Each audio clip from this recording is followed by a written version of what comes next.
Hi, this is Mike Ernest, and I'm really excited to be able to share this insight with you regarding strategic talent development and how to maximize employee value and contribution with the least amount of time and effort. You will find at its heart, this presentation is really about helping companies develop a new option for becoming more productive, agile, and profitable. And to get there, we need to clearly understand how talent development is directly involved. To do this most efficiently, I like starting with Pareto's 80-20 rule. So that being said, 20% of our work activities generate 80% of the realized business value. And that probably sounds like it makes sense because we oftentimes think in Pareto's principle. But I want to be clear that we're not that clear on this 20% and this 80%. Let's go ahead and take a look at what are these 80 and 20% activities. The first one is standard communications. The things like our daily conversations with people, our ongoing telephone calls and emails and texts and all those communications that kind of acts as that glue between all activities. We do it a lot, and it doesn't really have a lot of value for us or the organization. And that doesn't mean that we can't do it. We have to. It's just there's really not a lot of value placed on it. Next step up from that is, interestingly enough, core production activities. And I define production as performing the job description that you're hired for. So if you are an accountant, it means literally doing the accounting types of activities. Or if you're a programmer, it's the coding. It's the actual doing of your work. Above that, we have basic management activities. And that means things like our day-to-day types of communications with our direct reports and our boss and our reporting activities that go into how our position fits into the overall operation of the greater organization. And it's those types of activities. Again, it's a little bit more visible. There's some importance there, but it's still in that 80% realm. So then when we go up to the all-important 20%, that 20% that's creating 80% of the value for the organization and for our perceived value by the organization, I term these activities and I group them into one thing, and that is performance in important meetings and conversations. And that's kind of a generic way of explaining several things. So let's take a closer look at what I mean by this. So when we drill into this top 20%, and we frame it as managing important meetings and conversations, there really are three different groups of people or customers that we need to interact with and that determine the value that we're creating for the organization. The first and most visible and leveraged will be with our boss and other higher authorities within the organization. It's not that we're trying to suck up to them or we're trying to create this image that we're wonderful. It's really about how much value do we create during those types of conversations and meetings? And it goes beyond the boss into when we do have contact with other higher authorities within the organization.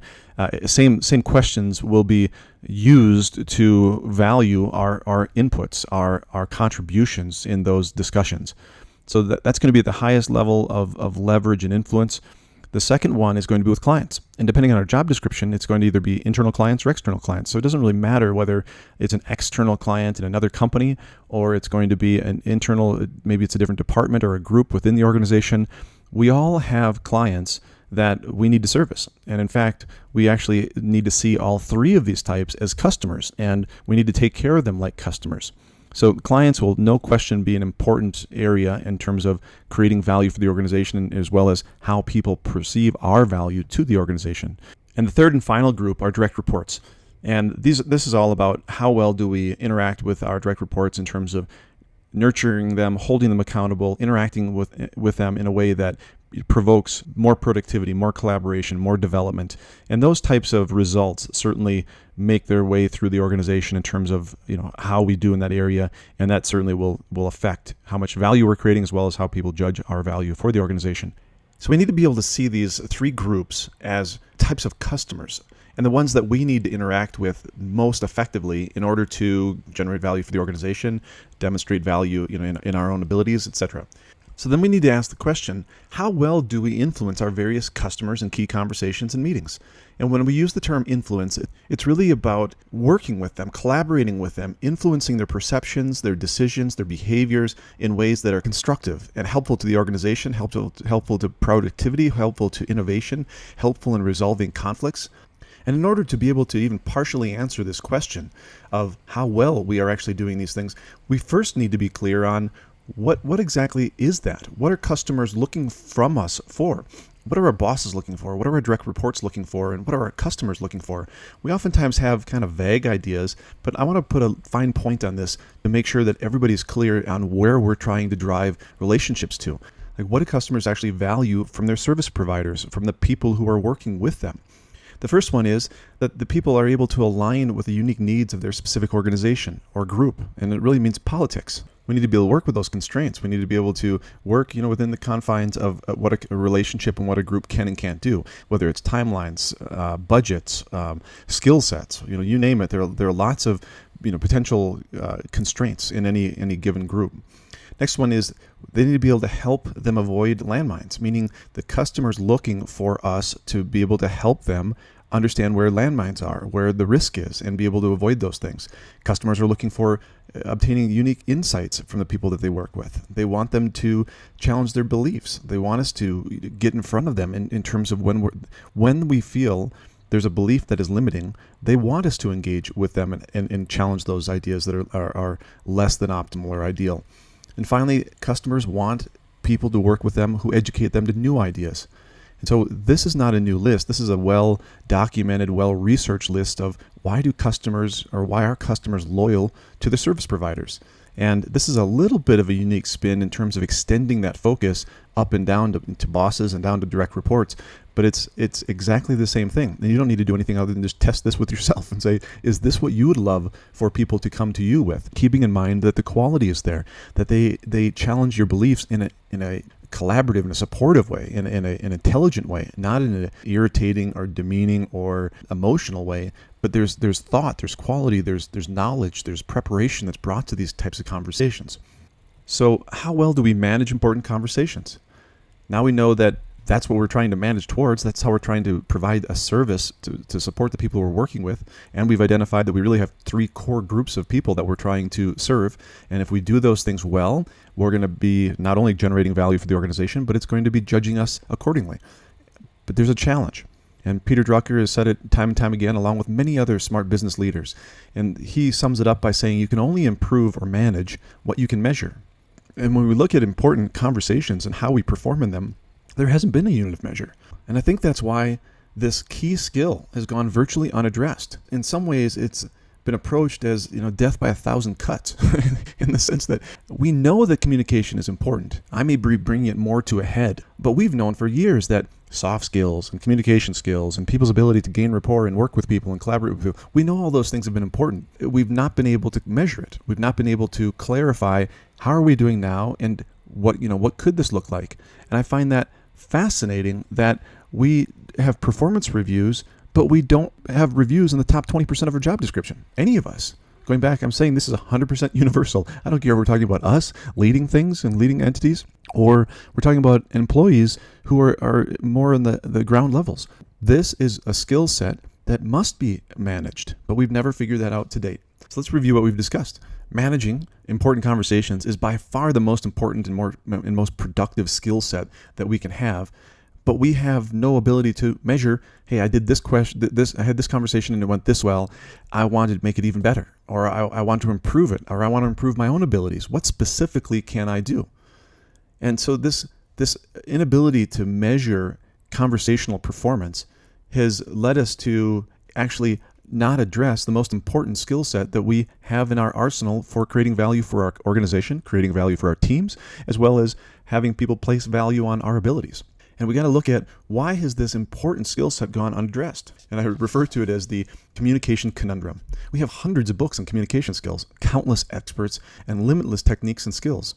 It's equivalent to having thousands of car parts spread all over the floor, knowing that this is what it takes to make up a car, but we have no model of the car to organize them into something manageable. So they're all important. And just like the books, there are a lot of fantastic books on communication and a lot of great experts. The problem is that something's been missing. As it turns out, it's a communication model for important conversations. We don't have it. We don't have a unit of measure that demonstrates how to manage important conversations, something that is easy to understand and remember in the heat of the key conversations, one that's flexible enough to support people at various levels of ability and conversational complexity, one that provides the ability to measure a person's performance, or one which demonstrates a path for ever higher performance. When I was doing my research on this and really trying to get this kind of clarified, I asked the question, have you ever seen a communication model like this before? And early on, I was really interested to hear, had somebody and did I miss something? At this point, I'm like one of those beaten up teachers who may ask the question and looks down at the floor because they know no viable response is going to come back. There isn't one. There is not a model that demonstrates this. So I've been working on this concept for probably a decade. Over the last 2 years, it became clear that this model was missing. And over the last probably 12 to 18 months, I've been able to clarify what I call the ACT communication model. And its attributes do have the important aspects that we just talked about. So it's appropriate for any conversation where there's a desired outcome. That really is the definition of an important conversation. If there isn't an outcome that matters, then it's not, and this model isn't relevant. Or if we're going to pitch something, we're not going to interact with somebody, and so it really is more of a monologue where we're just pitching a concept. That's not the same skill either. This is when we are working with our customers and we are engaging with them to influence their perceptions, their behaviors, their decisions in ways that are constructive, in ways that we feel are the best way to move forward. The ACT model also clarifies the 3 fundamental steps and gateways for managing any important conversation. It was arduous to say the least, but I was able to identify the 3 core steps that go into these important conversations, and then identified the natural gateways that need to be utilized to move from one phase to the next. The model also accommodates all levels of ability and experience. So it doesn't matter if you're a frontline person or if you're an executive or a director of an organization. Your skills, are what they are, and you can utilize this model to take you to the next level. It also allows for measurement of performance, which is, the Peter Drucker issue, and it's so incredibly accurate that how impossible is it to try to improve something that you really can't measure, which means you really can't get objective feedback on what's on and what's off. So that piece of this and the scorecarding that we use is incredibly important. And lastly, it provides clear locations for any existing strategy or skill, which really addresses another frustration, and I'm sure you all have it. And that's, you read one book in communication, and no question there's going to be good information, good strategies. And then you read another one, and it will too have good information, but it's difficult to understand how do these things fit together, or where do they fit in the overall process? Because there are lots of books and great books on investigation or clarifying what's going on. And there's other great books on how do you share information. And there's other great books on how do you make sure that you have alignment or you maintain trust and rapport through a conversation. But again, these are all separate entities. And so you read one and it just becomes cumbersome or kludgy to understand how do you maintain visibility and knowledge and pick and choose what to develop in a way that it doesn't feel overwhelming or doesn't feel like you have to put one book down in order to pick another one up. So with this model in hand, we arrive at a very obvious solution, and that is to utilize the ACT communication model to standardize how effectively we manage our most important conversations in order to grow our talent as effectively and focused on the most meaningful aspects of our business. Before this model, we didn't have that opportunity, and we didn't even look at it, as we can see how this area has just gone unaddressed. But now with this model in hand, we can demonstrate and create some very quick changes. We've created an active influence training program that focuses on implementing this ACT model into the culture of an organization, and the training results have been phenomenal. We see stronger conversational performance, the use of a consistent communication model, greater conversational accountability, and the ability to measure conversational performance. And possibly more exciting than the results themselves is the training process. We've been able to distill this training down into 6 actual training hours, and we sometimes use up to 4 sessions at only an hour and a half each, or we can even scrunch that time down to one larger session if that's really what's necessary. Once you have clarity on what you're training on and what you're expecting, it's so much easier for people to learn and understand and adopt and utilize. And that's why I say the time is now. This awareness of the ACT communication model is changing everything for businesses and talent development. Within 6 hours of training time, you can be measuring a new level of performance in you or your people's most important aspects of the job description. So for the first time, you really have the opportunity to drive cultural change at your organization quickly and clearly. And that cultural change is profoundly important for the value of your company. It's all about how do we actually, not talk about, not think about, not promote, but actually execute on being better partners, being more collaborative, solving conflicts or resolving conflicts faster, stronger innovation, greater productivity. All those things happen in the trenches of people working together. And this allows us to become better at working together, better at creating value for the organization. And obviously, in return, the organization is going to place more value on us and our abilities. It sounds like a pretty good win-win situation, and I'd love to share with you more about what this could look like with your organization. So I look forward to having a conversation with you soon.